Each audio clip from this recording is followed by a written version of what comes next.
Oi, gente! Lembra do episódio de vídeo Cai, Cai, Balão? Nele a gente iniciou o estudo do comportamento dos gases e estudamos as leis de Boyle e Mariotti. Pois então, hoje vamos ver as leis de Charles e Gay-Lussac. Essas leis se relacionam com as transformações isocórica e isobárica. Isocórica significa que a transformação ocorre mantendo o volume constante. Isobárica é com a pressão constante. Vamos ver mais sobre o assunto antes que eu termine esmagada aqui.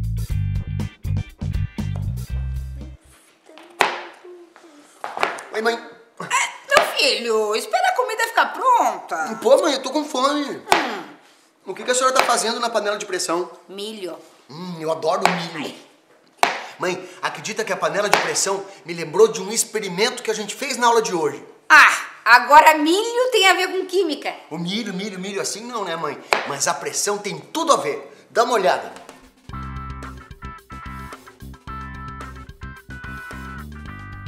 Mamãe, o recipiente aqui de trás lembra uma panela de pressão e é semelhante ao experimento que a gente viu no episódio de vídeo Cai, Cai, Balão, porém indeformável, feito de um material especial para que o volume se mantenha constante todo o tempo. E o que exatamente vai ser esse experimento? Nós vamos variar a temperatura, assim como quando a senhora põe a panela no fogo, a temperatura aumenta e com isso aumenta também a pressão do vapor.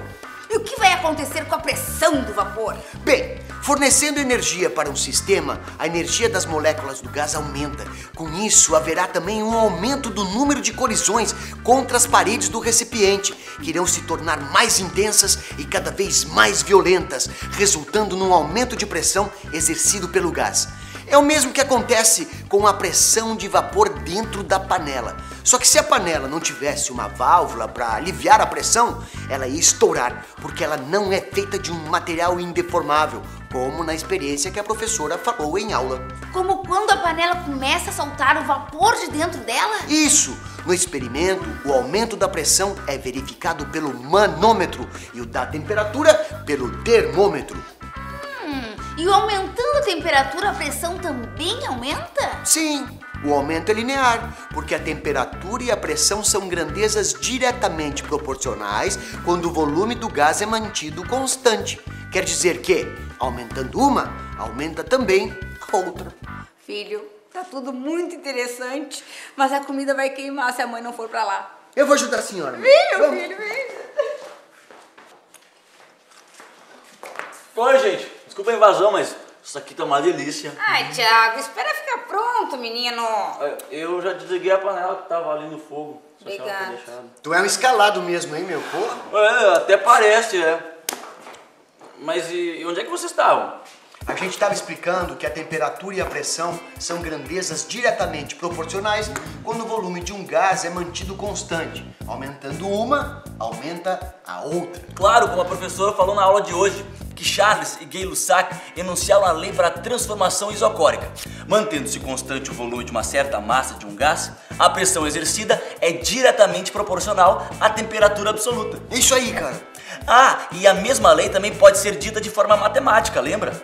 Mantendo-se o volume constante, o quociente entre a pressão exercida pelo gás e a temperatura absoluta é constante, como nessa fórmula. A equação pode ser escrita assim. Bem, agora sigam com a Amanda que a gente vai ajudar minha mãe a terminar a janta, né, mãe? E ajudar a comer a janta. Isso é melhor. Eu tô morrendo de fome. Oi, tudo bem? Tudo, só o meu pneu que furou. Sim, ele tá careca, né? E daí?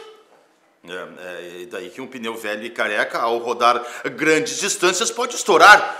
Você sabia que isso tem uma explicação científica? Sim, Charles e Gay-Lussac podem explicar isso perfeitamente. Ao rodar grandes distâncias, o pneu sofre um aumento de temperatura. Por sua vez, aumenta a pressão interna do gás. Por isso, o pneu estoura. Em outras palavras, o pneu estoura devido ao aumento da temperatura e da colisão das moléculas do ar contra as paredes internas. Claro, é mais um exemplo do comportamento dos gases numa transformação isocórica. Mas como você sabe disso? disso? Como é que você sabe disso?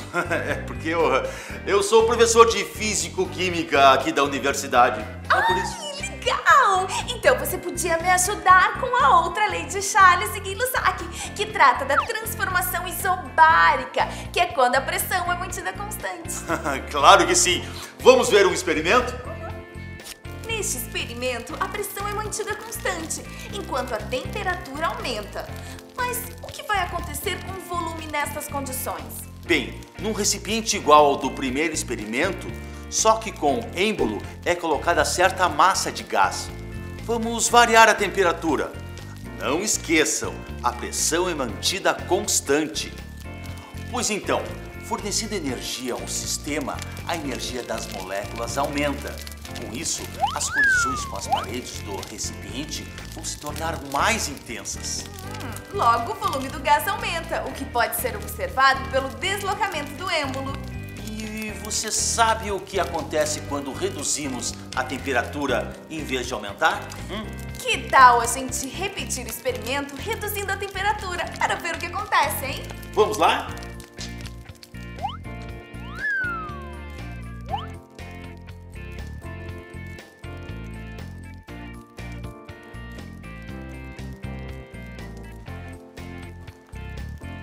Nesse caso, parece que o volume diminui. O volume, neste caso, vai se contrair em virtude da redução da energia das moléculas.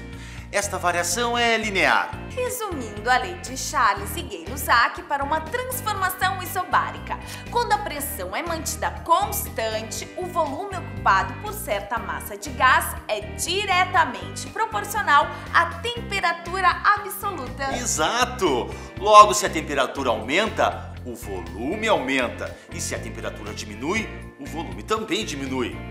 Vamos ver como isso fica matematicamente?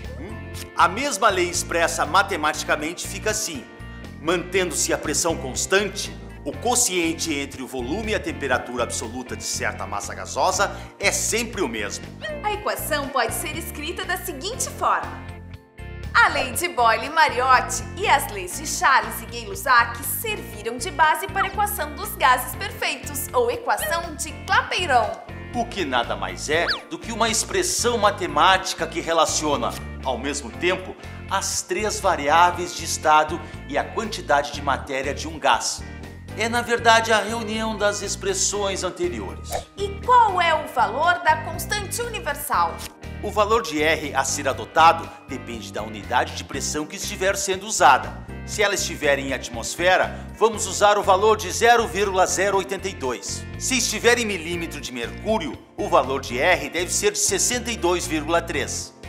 E o volume será sempre em litro e a temperatura em Kelvin? Isso mesmo! É bem importante cuidar isso. Nossa, essa conversa toda me deu uma fome. Em mim também. Você não quer almoçar lá em casa? Ai, a minha mãe faz uma comida deliciosa. E você com esse monte de livros não deve ter tido tempo de fazer uma boa refeição, né? Bem, se a sua mãe cozinha muito bem, eu aceito o convite. Então vamos lá. nessa. E aí, gente, sorte a nossa que a Amanda encontrou esse professor, porque aguentá-la sozinha não dá, né? Bem, mas espero que vocês tenham compreendido que a equação dos gases perfeitos vale para todos os gases com comportamento ideal e apresenta duas vantagens importantes. Se aplica ao estado em que o gás se encontra, ou seja, sofrendo ou não transformação. Se aplica às transformações em que a massa do gás varia. Bom, e agora eu vou para minha casa, porque esse episódio me deu uma fome. Tchau, pessoal!